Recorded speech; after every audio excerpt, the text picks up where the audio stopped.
तस्लीमा नसरीन एक ऐसी लेखिका जिसने मजहब के नाम पर हो रहे अन्याय के खिलाफ आवाज उठाई। उनकी किताब लज्जा ने सच्चाई को निडरता से दुनिया के सामने रखा और बदले में मिला देश से निकाला जाना, फतवे और जान से मारने की धमकियां। लेकिन तस्लीमा आज भी कहती है, कलम कभी झुकती नहीं।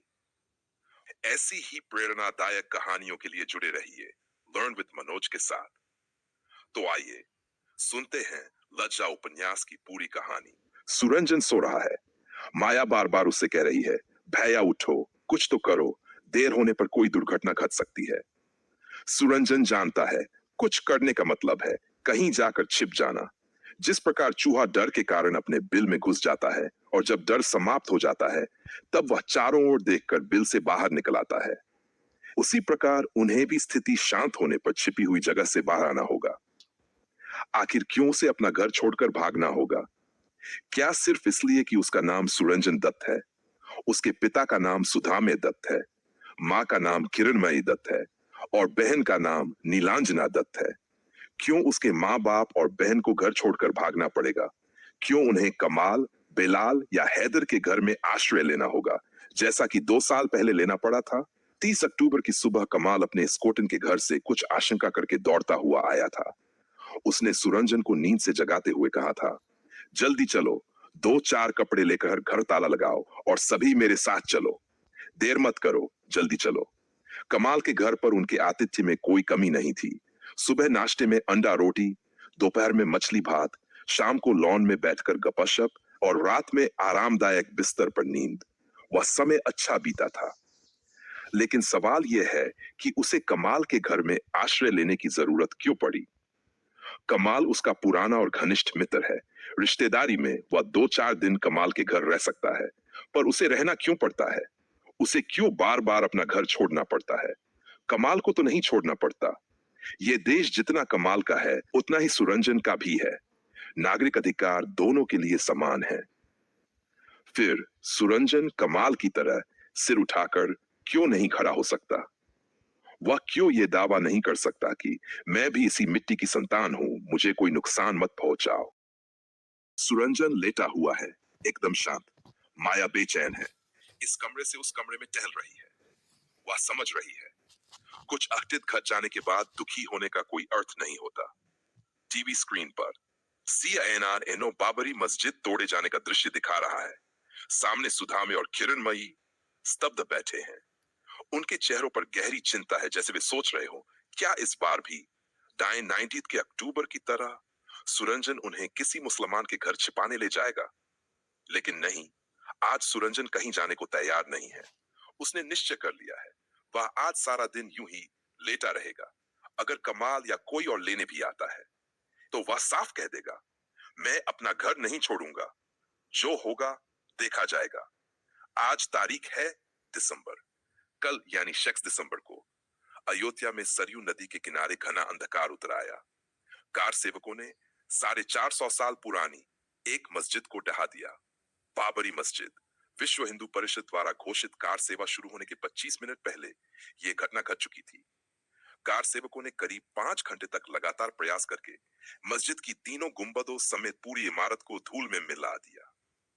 और यह सब भारतीय जनता पार्टी, विश्व RSS और बजरंग दल के नेताओं के नेतृत्व में हुआ। जबकि केंद्रीय सुरक्षा बल PAC और उत्तर प्रदेश पुलिस बस खड़ी रही। निष्क्रिय, मौन और निहत भाव पर पहला गुंबद गिरा। 4 बजे दूसरा और 4:05 पर तीसरा गुंबद भी ध्वस्त हो गया। इस विध्वंस के दौरान 4 कार सेवकों की मृत्यु मलबे में दबकर हो गई और 100 से अधिक लोग घायल हुए। उपयोग कर सकते हैं। सुरंजन बिस्तर पर लेटे लेटे ही अखबार के पन्ने पलट रहा था। आज के सभी अखबारों की बैनर हेडिंग एक जैसी थी, बाबरी मस्जिद का ध्वंस, विध्वस्त। सुरंजन कभी अयोध्या नहीं गया। उसने बाबरी मस्जिद नहीं देखी। देखता भी कैसे? उसने तो कभी भारत की सीमाओं से बाहर कदम ही नहीं रखा। राम का जन्म कब हुआ था? मिट्टी खोदकर वहां मस्जिद बनी थी या नहीं? ये सवाल उसके लिए कोई मायने नहीं रखते। लेकिन उसके लिए मायने रखता है इंसानियत। इतिहास पर हमला करना किसी धर्म विशेष पर नहीं, बल्कि पूरे समाज, पूरी सभ्यता पर हमला है। 16वीं शताब्दी के उस स्थापत्य को तोड़ने का अर्थ केवल भारतीय मुसलमानों पर प्रहार नहीं, बल्कि संपूर्ण हिंदुओं पर भी एक आघात है। दरअसल यह हमला है भारत की आत्मा पर, भारत की समग्र चेतना पर, हम सबके सामूहिक विवेक पर। सुरंजन जानता है अब बांग्लादेश में भी इसका प्रभाव तीव्र होगा। मंदिरों को निशाना बनाया जाएगा, हिंदुओं के घर जलेंगे, दुकानों को लूटा जाएगा, हिंसा की आग भड़केगी। भारत में जो हुआ उसका असर सीमाओं से बहुत आगे तक जाएगा। भारतीय जनता पार्टी की प्रेरणा से कार सेवकों द्वारा बाबरी मस्जिद को गिराकर उन्होंने इस देश के चरमपंथी कठमुल्ला संगठनों को और ताकतवर बना दिया है। क्या विश्व हिंदू परिषद, बीजेपी और उनके सहयोगी दल ये समझते हैं कि उनके उन्मादी आचरण का प्रभाव केवल भारत की सीमाओं तक ही रहेगा? भारत के भीतर सांप्रदायिक उन्माद विकराल रूप ले चुका है।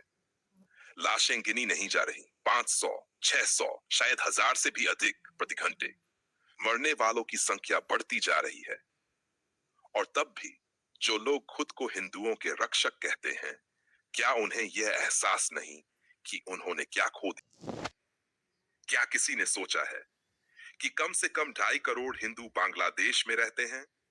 सिर्फ बांग्लादेश ही क्यों, पश्चिम एशिया के लगभग हर देश में हिंदू मौजूद हैं।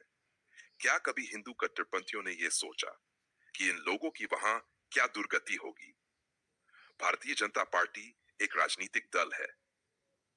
क्या उसे यह नहीं मालूम कि भारत कोई विच्छिन्न जम्बूद्वीप नहीं है? अगर भारत में कहीं विष का फोड़ा फूटता है तो उसका जहर केवल भारत तक सीमित नहीं रहेगा, बल्कि सबसे पहले उसका असर हमारे पड़ोसी देशों में महसूस किया जाएगा। सुरंजन अब भी आंखें मूंदे पड़ा है। माया उसे धकेल कर कहती है, तुम उठोगे कि नहीं? बोलो, माँ और पिताजी तुम्हारे ही भरोसे बैठे हैं।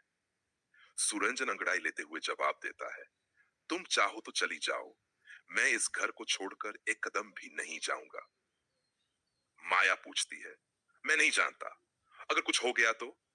क्या होगा अन लो? घर लूट लिया गया, जला दिया गया। लूटेंगे, जलाएंगे, और तब भी तुम बैठे रहोगे? बैठा नहीं, खाली पेट।